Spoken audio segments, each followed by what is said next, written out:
Hey John, this is Sven. I'm going to guide you through this build. Most of this stuff you'll probably know already, but I'll just tell you what I'm doing. So here I'm equipping my character with Dragon Slayer armor, I think. I'm picking up some items. As you saw when you were over here, we prepared all of the equipment in the game with stub animations and stub artwork. So if you want to, we can send you a file in which you can just check out all of that armor, but that's not in this build. So here I'm entering the barracks, and I'm going to show you one of the quests. You got a detailed quest document from Martin and Benoit, which has been verified over here that they all work. Obviously sometimes you'll encounter problems with engine stability, which we're working on. This quest is the quest to enter the bandit camp. I'll show you two ways of doing it. Most quests have multiple ways, so it takes time to check them. You'll just see how long it takes me to go through this quest, and I know exactly what I'm doing. Here I'm going to go talk to the bandit which is trapped inside of the prison, and I'm going to interrogate him, trying to get an answer out of him of where the bandit camp is. He's not going to tell me, so I'll go back to the guy who gave me the quest, and he'll offer a bit of a strange plan, well not a strange plan, a cunning plan I would say. There's a secret entrance which leads to the prison. He's going to tell me where it is, the guard that is. And then I'll have to fake the escape, and that way I'm going to learn, I'm going to gain the trust of the bandit, and that's going to show me the way to the bandit camp. So here I'm telling him, well, he didn't want to answer me, so here he's going to give the plan. Then we will just execute that quest. Now, as you'll notice, a lot of the quests are working with placeholders, placeholder artwork. There's no animations in there. What you're seeing there is that the quest pops up in the diary, so that pipeline is in there also. We are making detailed plannings about all of the animations which will need to be done. As you know, we're still experimenting with the motion capture. I think you got some video files which show that we'll be able to do great things. A little bit of combat here. I'm going to kill those goblins. My sword is not very good, so I'll soon pick up a better sword. And yeah, here I'm equipping some skills. Again, skills and stub artwork. We made a change to the project plan, which I'll talk to you about later on, where we'll start with the real implementation of some skills for sure in the next milestone. So here I equipped the other sword, and as you can see, it is a bit slower, but it's much more powerful, and it killed the goblin in two hits. Here I got a goblin head. The goblin head is part of another quest, which I can do for the guy, for the Alraf champion standing next to Follow the dwarf, who will probably not stay a dwarf. So we're going to this burned out chapel, and in that burned out chapel we'll find the entry, a secret lever, and that secret lever is going to give us entry to a cave which leads to the prison, and there I will go save the bandit. So we're talking to the box, which is the secret lever, and we're now entered a dungeon created with our dungeon designer. This is the cave set tile. One of the goals for us for this milestone was that that entire pipeline had to be in place. So this is proof of concept. There's not very much to look at now yet, but with the correct lighting and the adding of decoration and extra props, that will be very nice, I think. So it's quite long walk. These dungeons will be re-edited.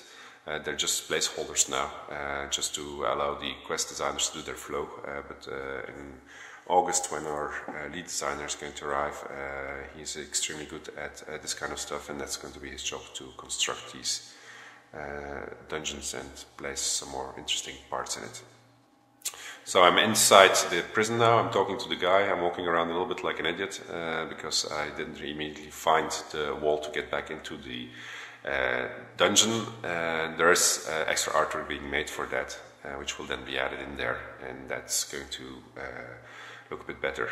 As I go back through the dungeon, one of the things we've going to change here, because it wasn't very good gameplay, is that there's going to be an extra event with guards and monsters, or monsters popping up, so that this will be the return journey will be a little bit more interesting. So when I'll get out of that area, I'm back in the abandoned or burned out chapel, and the prisoner is still following me, and he's now going to say, okay, let's go to the bandit camp. Now I restarted the quest. I'll do the same thing, but except instead of guiding the guy to the bandit camp, here I'm going to read his mind, which is one of the Dragon Lord powers. So that's when you click on the mind read buttons, and by reading his mind I will discover the location of the bandit camp right away. So I'm going to go tell Lewis, the captain of the guards who gave me that quest, and I'll say, yeah, I know where it is. And he says, well, I need proof, and so I have to go over there myself, tell the password, and that way I'll gain entry. So that's what I'm going to do now. So I just jumped out to transform myself into a dragon. Okay, so now I'm going to fly to the bandit camp. It's when you get near to the battle tower. There I changed the light, so you can do that by pressing the L button. And the bandit camp is when you're at the battle tower, go to the right, then go to the right again, and the thing you see popping into screen there, that's the bandit camp popping, which is an issue which we'll solve somewhere in the future milestone. So I'm telling the password to the guy, and that allows me entry into the bandit camp. So I'll just take a walk through the bandit camp, as I'm not quite sure if you managed to get there yet. In the meantime, I'll tell you about the main crashes we've been solving. There is one extremely annoying crash still in the game, and believe me, we've been working very hard in trying to locate it, but it's a very complicated one due to the multi-threading nature of the game. It has to do with region swapping. So whenever you swap from region to region, there's a risk that the game crashes. Actually, while I made this video, I crashed twice, and so that's why you see that my inventory changes from time to time, because I had to restart and do it all again. The thing of it is, it's very unpredictable. We know it's during region swaps. We actually even know what the symptom is. The problem is that the symptom has nothing to do with the cause of the crash. So we're now doing all kinds of funky things, trying to figure out what it is. I'm quite sure we'll solve it, but it might still take some time before we have it. So here I'm at the top of the roof of the bandit camp. Plenty of quests to be done in bandit camp already. They are listed in the document.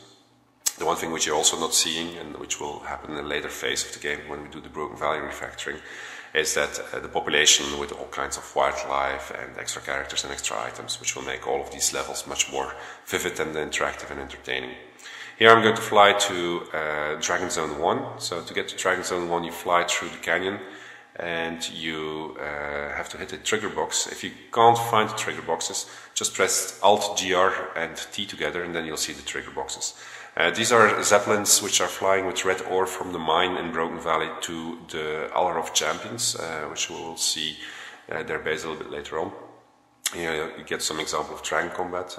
Since we don't have a lot of skills implemented, it's still fairly rudimentary, but with a bit of imagination and definitely with what we'll deliver at the end of the second milestone, it should be clear that it's going to be a lot of fun.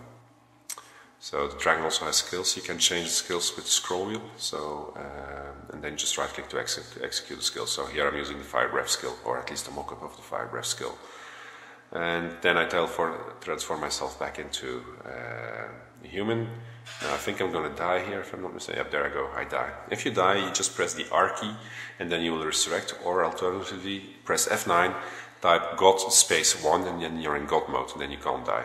I'm going to get rid of these guys by doing that.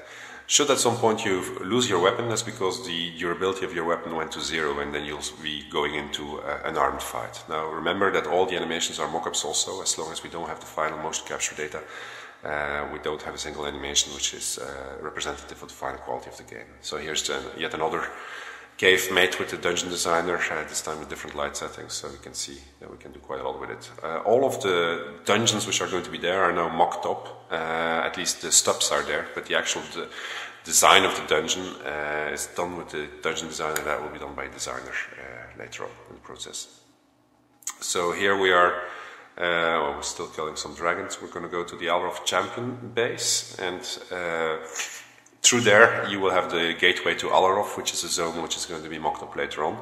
But you won't be able to get in there right away. There's going to be plenty of dragon defenses. So what you do is you go into this dungeon which is close to it, and you will step into that dungeon, which is part made with the dungeon designer, part made by hand. The mock-up for that was done during this milestone. So this particular part that you're seeing now will be done with the dungeon designer. So these are all mock-ups. and then it's getting dark here on the screen on which I'm recording this, so I can't see it now. Soon I will transform myself into a dragon. This is our Moria zone, or basically an underground dragon zone, which is going to be extremely cool. This is the place where the story takes place with the ghost and the ghost boss, where you're going to learn the secret of destroying crystals by shrieking, and then be able to destroy flying fortresses, which we'll see a little bit later on. These have also been mocked up during this milestone. So here in this Moria zone, so here you have to imagine plenty of flying ghosts and zombies and lots of particle effects. It's going to be very, very cool. So I think I'm going to fly in this video up to the point where I would have the entry to the Alaroth zone, which is not done yet, which was also not part of this milestone. And then I'll jump away back to the Dragon Zone and show you how to gain access to the Flying Fortress. There we go. In case you're wondering, of course, the dragon animations will be taken care of at a later stage also. Again, all animations are stopped. So here we're, from the air, we're flying outside of that dungeon towards where we came from actually, but this time passed another way.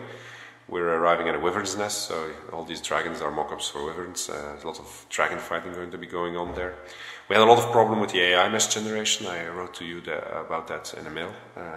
We have a solution now, thanks to people at Gynaps. They did help us out. Fly mesh and AI mesh generation seems to be more stable. We're also working on an automation of the entire thing, which is going to take some time and definitely a lot of hardware, but it'll be worth it. I'll explain to you that in another mail or phone conversation or meeting or whatever. So now we're flying towards the area where is the Flying Fortress. In this Dragon Zone there's a few very small flying islands with some Flying Fortress buildings on it. Now, when this one was made, the Flying Fortress editor was not complete, so the Flying Fortresses are not doing everything they're supposed to do over here. But when we'll enter the Flying Fortress zone, which is actually where the end of the game is going to be, then we'll see the Flying Fortress fully in action. Here you'll see me try to destroy it, and it's not destroying, and I promise you destructible physics, so something's wrong. But when we'll go to the next zone, you'll see the destructible physics. So this is a ballista tower. Yeah, just changed the light setting because we noticed there was a lighting bug, so we're trying to hide it here. These are laser towers, so obviously that effect is going to be a laser, what you're seeing there. And then I will be shot at by an archer tower, I think. So there'll be arrows flying over the screen. I'm just flying through it. I mean, these have not been balanced, and as I think I demonstrated to you, but if I haven't, I will be able to demonstrate to you. We can reconstruct these flying fortresses now, like in 10 minutes or so. It goes very fast with the editor, which is cool. And so it's up to a designer to make something cool out of it now. The place is there, the mock-ups are there. Here I'm flying to the actual Flying Fortress Island, so where you see those white mock-ups, past there, you enter the Flying Fortress. So here I'm in the Flying Fortress zone. This is going to be the end of the zone. Again, not all the islands have been placed with the editor. The main reason for that is that a necessary feature for all of this to work 100% is imposter rendering of Flying Fortresses, which is not programmed yet. It's a part of a later milestone. But if we would place too many, what's called object pool would overflow. So that's why you're not seeing as much as there will be later on. And again, they will be placed in a very well designed way. So yeah, we're just passing through, and I think that here we will see destructions. Again, from the screen it's hard to see, but I think that, yeah, you click on the crystals, and then you see with those ballistas, you see them destroy. Now the explosion effect is not strong enough on it yet, so we'll need to increase the force, but you already see the mechanism of swapping between visuals to broken visuals. Everything is in place, and yeah, all what you will see will be destructible. And the destructible thing actually works so well that we'll be able to do more destructibles during the game than we expected. What we just saw was a barracks. So they were summoning creatures. There's no AI meshes here again, so there's no flying creatures, but you have to again imagine plenty of flying creatures here and plenty of characters walking around those flying fortresses. And that all works once the AI mesh and fly mesh are there. Here we're in the entry of the headquarters So this is going to be like a kind of Death Star environment filled with vermin and balloon creatures, which are like flying mines. Your goal will be to get to the heart of it, and then you'll enter the headquarters. Now the headquarters have been mocked up. So here we are going to go back to Broken Valley. And in Broken Valley there's this temple. So I made it night here, just to change the... I'm changing lighting again. And so the temple, and that's an area which has been there already for quite some time, which will actually be refactored with the dungeon design, because this was a mock-up of the dungeon designer, so the dungeon designer was not 100% ready. Well, it'll look the same basically, because you're looking at the dungeon pieces, they'll just load faster and be more performant and so forth. And if you walk all the way through and you just go straight on, you'll get to the Temple of Aegis. You'll get to the Statue of Aegis, and that statue is going to link you to the Battle Tower. So in the story it's going to be go from Broken Valley through the temple to that statue, do the ritual at the statue, and then you end up in the mirror image of this temple, but on an island, secret island, which is the Battle Tower Island. And then you will there be able to do the quest to get access to your Battle Tower. So the Battle Tower Island was part of this milestone to be mocked up, so we'll see that mock-up in a second. I explained you already quite a lot of things about it when you were over here, but now you see the link. So yeah, here I just went to the Blood Altar. I didn't go straight. I should have gone straight, so I'm going to go back. We'll see a portal problem here. This is a bug in the data, and yeah, there we go. All the way through. You notice that the camera is already a lot better than it used to be. It's still not as good as it has to be, so there's still a lot of work to be done. There I pressed the K button, so if you press K, all the characters are dead. Mind you, you won't be able to do any quests anymore. Actually, while recording this, I hit the K button while doing my quest, and then I had to restart everything. There's also a possibility to save and load the game. Benoit is going to send you a list of all the console commands. So you do qsave and qload, I think, to load save within the console. And here we are now at the other side of the temple, and this is the Battle Tower Island mockup. So we're on the Battle Tower beach. Here we will encounter stranded bandits, lots of zombies. One of the main characters of the game, Sassan the Necromancer. We will be fighting to get our Battle Tower in our hands, and there's going to be wyverns also here. A few more other surprises, and so I'm just walking around the mock-up, and obviously there will be plenty of creatures here also. The text you're seeing there is just for us to know what's what, and actually for the outsourcers to know what's what. It's something we started doing recently. And then, so here, this is where the stranded bandits are, and here we have ancient cult runes, where I'll find some secrets. Then in there, that's a place you can gain access to the Battle Tower. So before you get to the Battle Tower, there's first a little dungeon, again done with the dungeon designer. Now this dungeon was done by Kuno, lead artist, so it's not a very well designed dungeon, but it shows all of the pieces there have been made for the cave set, which was also part of this milestone. So that's what you're seeing. It's fairly long, don't get lost. Basically the secret is go straight through, second on the left, and keep on following, and then you'll end up at the entry to the tower. I purposely filmed it on purpose so that you would find a way there. So that's where I'm now walking, and walking. Then we'll get access to the Battle Tower. I started telling about that already. So I told you that the biggest problem we had with the Battle Tower original plan is that we wanted access to it to be very fast, which meant that there were significant requirements or constraints on the artwork. Basically each platform had to fit within 15 megabytes, and so that we could stream in the background as we went to there. So that worked out. You'll soon see an example artwork version of the Battle Tower, the Alchemist's Garden. We're slowly getting there. So heed my instructions, second on the left, keep on following. You might want to do Alt-GRT to see the triggers, what I did here, and then just walk into the trigger, and then you say, yeah, I want to go there. So here we are now in the Alchemist's Garden.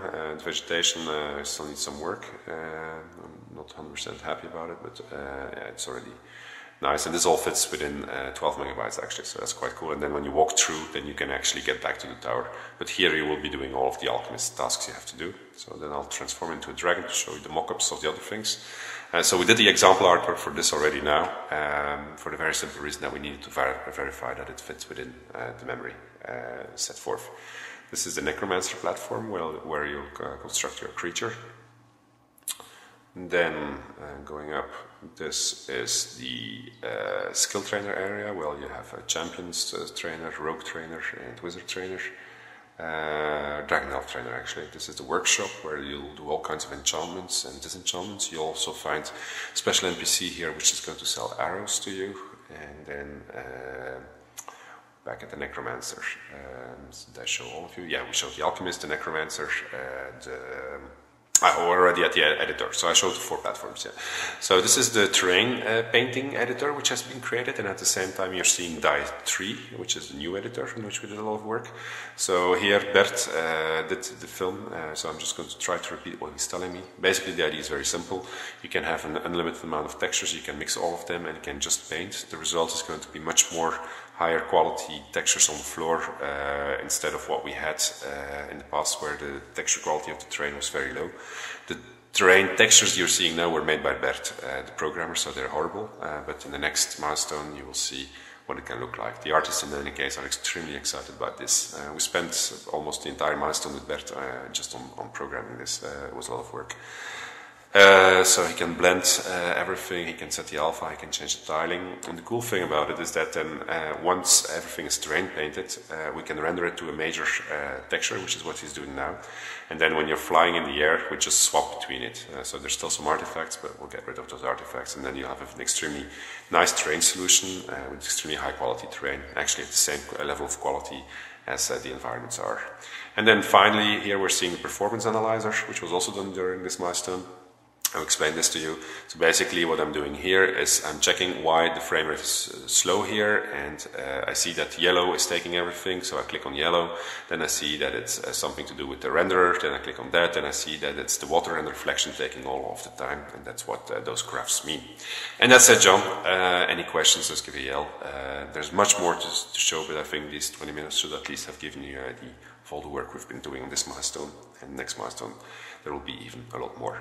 Okay, have fun, take care, bye.